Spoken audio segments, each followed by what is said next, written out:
work? Microphone work? Yep. Okay. What word once was?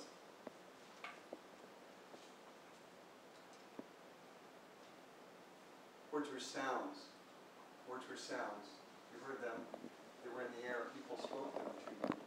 And that's what words were. They came to you. They came to you at once. They came to you as a sound in the air. Sounds in clumps, separated from other sounds. Sounds separated from other sounds, so that you knew there was a set of sounds. A sound runs in a sound. A sound runs in a sound. A sound runs in a sound. In the sound, there are different sounds. It breaks into sounds. Those clumps, each clump was a word.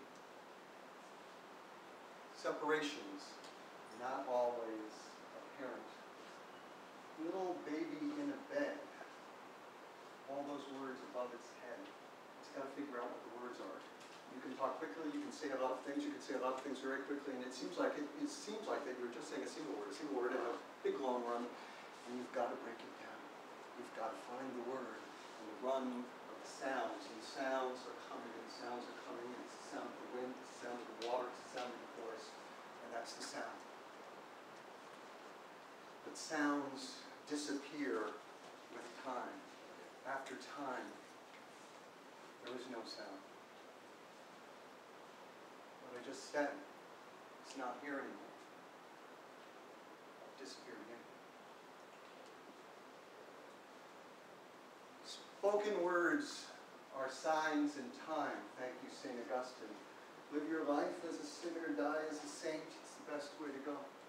Spoken words are signs in time. Signs in time have to appear in a space of time. They exist in time. They do not exist in space. Only in time do you have the word. The word only exists in time, through sound. Spoken words are words in time. Spoken words evaporate. They disappear. You breathe them out. They go out as sound, as vibration, as vapor, and they disappear. Evaporated word wouldn't work. Evaporated word wouldn't work. You can cut it down. You can take it. You can squeeze it. You can do whatever, but it disappears. Somebody tells you something. They tell you something. You say, you never told me that. Prove it. You can't prove it. There's no proof. There's no evidence. The word is thing without evidence. Something that disappears. Earwords, earwords, earwords. Real words are earwords. Real words are earwords. Earwords depended on presence or memory. I have got to be here and talk to you for you to hear the word.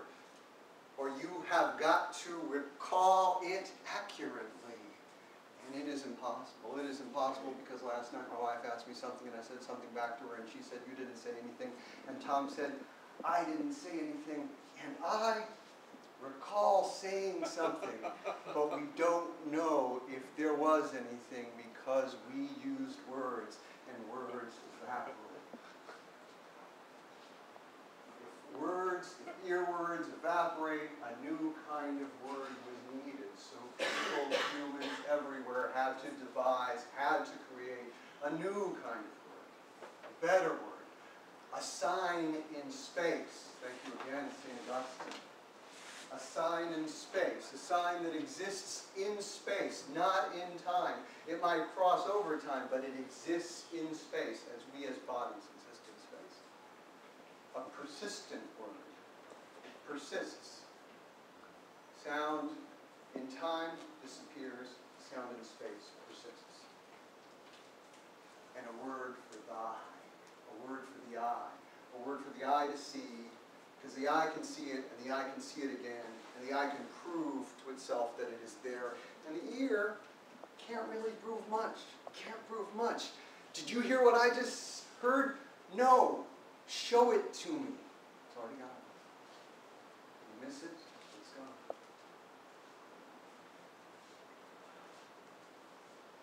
Sound doesn't last.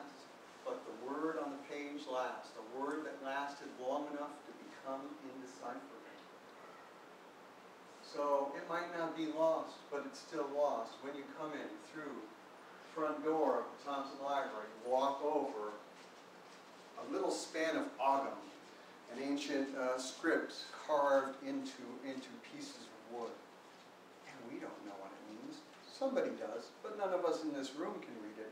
It's become something we can't read over time. But it still exists. It still exists as something we can see.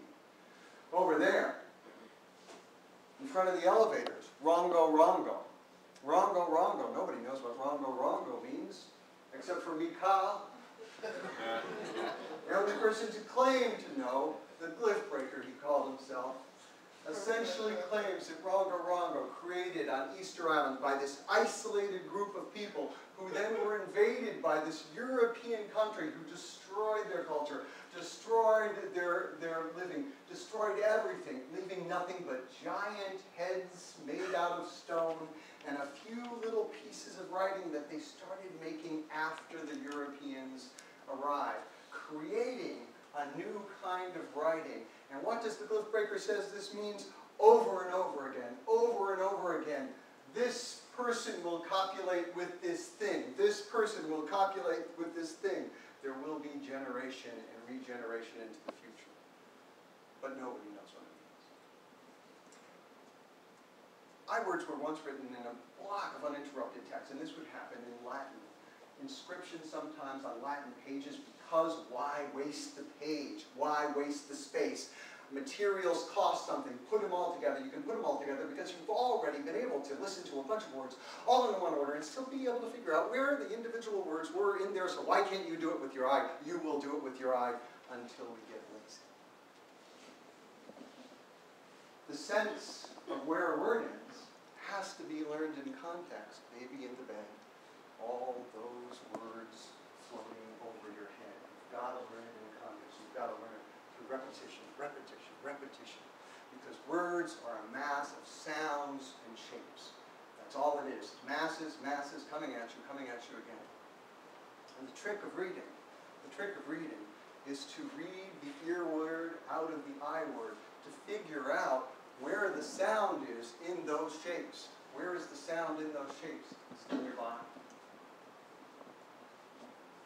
The meaning of the I word is arbitrary.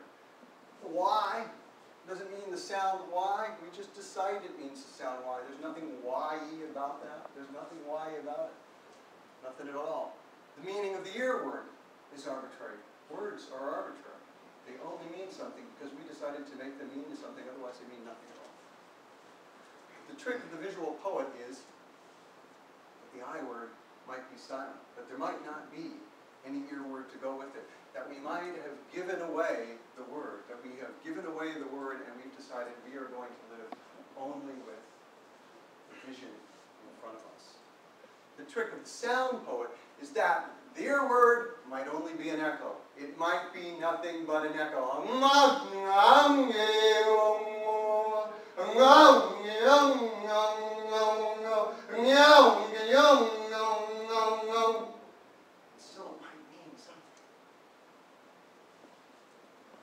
Less than a word. Broken sound. Take a meaningless sign and reduce it to something smaller. Take a word on a page and reduce it to something smaller. Reduce it to an individual letter, which you can still pronounce. Reduce it to the last leg of the letter M. Reduce it to that descending leg of the letter Y. Reduce it to whatever. That's the job. Try to see the sign.